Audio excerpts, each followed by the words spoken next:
Ndị Igbo, nke a bụ akụkọ iri gbara n'elu n'ụbọchị nke taa. Nke iri gbasara ibute ike n'ime aha ọfụrụ a. Ngwa kilie etu onye isi nchụaja n'otu ụlọụka ma agaghị akpa aha ya siri wee na-asa ndị na-abịa ụka n'ụlọụka ya ahụ, ọkachasị ndị nke nwaanyị. A gara n'ihu mee ka anyị mata na ndị ọbụla a sara ahụ a esorogo na ndị ga-anata ngọzi pụrụ iche n'aka Chineke n'ime aha ọfụrụ.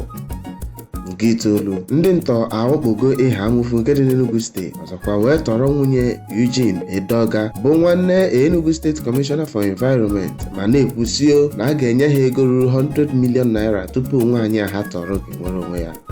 Nke asatọ, dịka a na-ekwu na ndị ọcha ji egwu bọọlụ mba Afrịka wee na-egwu egwuregwu, onye na-agbara Super Eagles aha ya bụ John Ogu agụkọ na ọha ntaakụkọ Instagram were kwuo na o nwere otu mgbe gara aga kochi ebe ọ na-agbara na mba ofesi gwara ya ka ọ tụọ asị na o nwere mmerụ ahụ ka ọ ghara ịbụ na ọ bịa nọchite anya Super Eagles na asọmpi egwuregwu bọọlụ. Nke asaa, ahịa akpụnọ egbu nke dị n'Umudim Nnewi Anambra steeti erego ọkụ. Dịka anya bụ ahịa rere ọkụ, onye ọrụ mmenye ọkụ aha ya bụ Mr. Martin Agbili o mere ka anyị mata na mgbe ha jiri gbata ọsọ enyemaka na ya bụ ọdụ ahịa na-ele ọkụ na ha tinyere ya bụ ọkụ mana mmadụ anwụghị kama na ọ bụ ọtụtụ ngwa ahịa ndị mmadụ bụ ihe rere ọkụ. Mgbe ha ji wee na-ekwu okwu o mere ka anyị mata na amabeghị ihe kpatara ya bụ ọkụ.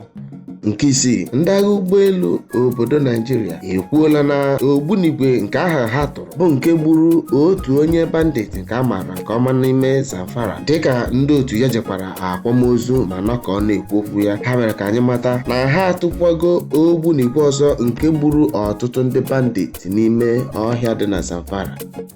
Nke ise, Fada Mbaka ekwugo na oge ahụ a chọrọ ya achọ n'ime afọ 2021 o mere ka anyị mata na ọ bụ ndị iro bụ ndị kpara nkata tọrọ ya ma chọọ ka ha nye ya ọgwụ ike maọbụ mmanya na-aba n'anya, gbaa ya ọtọ were mee ihe onyonyo ebe ya na ndị akwụnakwụna dina tupu ha egbuo onye. Ọ gara n'ihu mee ka anyị mata na ọ bụ Chineke nna kere ụwa bụ onye nyere ya ntụziaka ka ọ ghara ị na-akwụsị ụgbọala ya ebe ọbụla ọ masịrị ya, bụ ihe mere o ji wee nabiga ya bụ atụmatụ onye iro.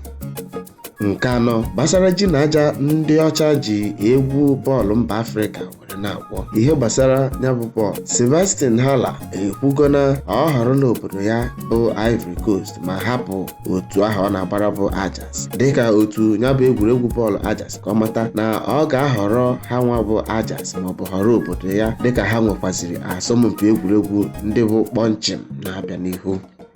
Nke atọ, nkịta atago ọkpụkpụ anyara ya n'onu na Enugu Ukwu nke dị n'ime Anambra steeti. Nwa dibịa anya nzu aha ya bụ Nwadiuche atụbago nwatakịrị nwaanyị gbara naanị afọ 15 akpọnyere ya ka ọ gwọọ ọgbanje ime na ya bụ Enugu Ukwu n'ime Anambra steeti. Nke abụọ, mba South Africa eweregokwa ohere a tinye mkpu okokoko ma yọọ gọọmenti Naijiria ka ha nyere aka ịfụ na akwụsịrị ndị agha na-agba mgbere ọgwụ ike nke aha akpọrọ mkpụrụ mmiri a na-esi Naijiria ebubata n'obodo South Africa na o mebiela ọtụtụ ihe n'ime ya bụ obodo.